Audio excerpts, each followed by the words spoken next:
पैरान ओजला की पीप कल्चर या फिर हनी सिंह की 51 ग्लोरियस डेज, कौन सी एल्बम बेस्ट है? ये सवाल हर किसी के मन में है। हनी सिंह के फैंस बोल रहे हैं 51 ग्लोरियस डेज बढ़िया है। ओजला फैंस बोल रहे हैं पीपॉप कल्चर बढ़िया है। अब ये कंपैरिजन बहुत ज़्यादा टॉक्सिक हो गया है।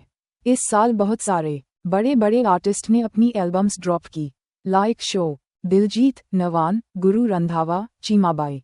बट फिर भी पीपॉप कल्चर एंड 51 ग्लोरियस डेज को ही क्यों कंपेयर किया जा रहा है? ये सब स्टार्ट हुआ है एक पॉडकास्ट से जहां करण ने क्वालिटी ओवर क्वांटिटी की बात कही थी।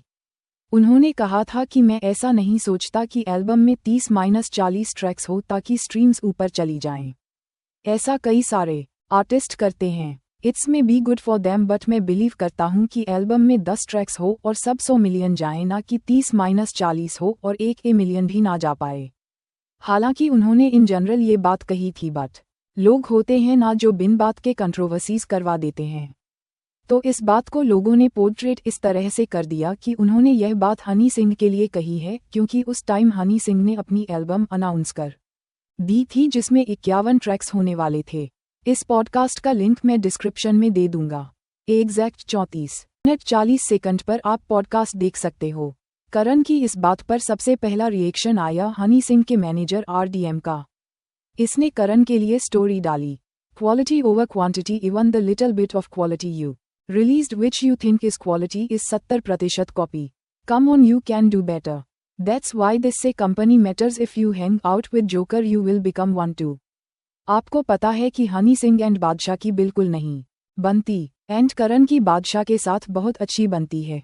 इवन एल्बम की लॉन्च इवेंट में भी बादशाह को करण ने बुलाया था। यही रीजन था कि लोग 51 ग्लोरियस डेज एंड पीप कल्चर को कंपेयर कर रहे हैं। कौन सी एल्बम बेटर है? इसके लिए मेनली 2 पैरामीटर पे हम बात करेंगे, क्रिटिकल एंड परफॉर्मेंस। पहला है क्रिटिकल, यानी किस प्रोजेक्ट में क्या अच्छा है, क्या बुरा, उसके ऊपर बात करेंगे। परफॉर्मेंस यानी कौन सा प्रोजेक्ट कहाँ ट्रेंड किया, कितने नंबर्स गेन किए, बेसिकली अचीवमेंट्स की बात करेंगे।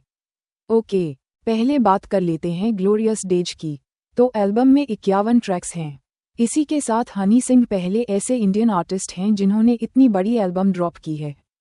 बट सवाल ये है, क्या इतनी बड़ी एल्बम ड्रॉप करना एक सही डिसीजन था, ये देखते हुए कि उनकी पिछली दोनों एल्बम उतना अच्छा परफॉर्म नहीं करके गई थी। एल्बम की बात करें तो एल्बम को अच्छे से स्ट्रक्चर नहीं किया गया था। ये एल्बम काफ़ी वर्सटाइल है। इतने अलग अलग जोनर हैं, अलग अलग लैंग्वेज के ट्रैक्स हैं। अगर इसे पार्ट्स में या सेक्शंस में डिवाइड कर देते तो ऑडियंस को आसानी होती ट्रैक्स को सुनने में और उनका एक्सपीरियंस ओवरऑल अच्छा होता। लिरिक्स वाइज एल्बम और अच्छी हो सकती थी। कुछ ट्रैक्स को छोड़कर लिरिक्स उतने बढ़िया नहीं है। फन के लिए सही है, बट ऐसे लिरिक्स से ऑडियंस रिलेट नहीं कर पाती। आदर्श सॉन्ग, जो एक एल्बम का one of the best track है, बहुत अच्छे से लिखा एंड परफॉर्म किया गया है। म्यूजिक इस एल्बम का टॉप नॉच है। इतनी बड़ी एल्बम का म्यूजिक करना और मेक श्योर करना कि एल्बम का साउंड मोनोटोनस फील ना हो, ये देखते हुए 10 आउट ऑफ 10 फॉर म्यूजिक। जितने भी फीचर हैं सबने बहुत अच्छा काम किया है।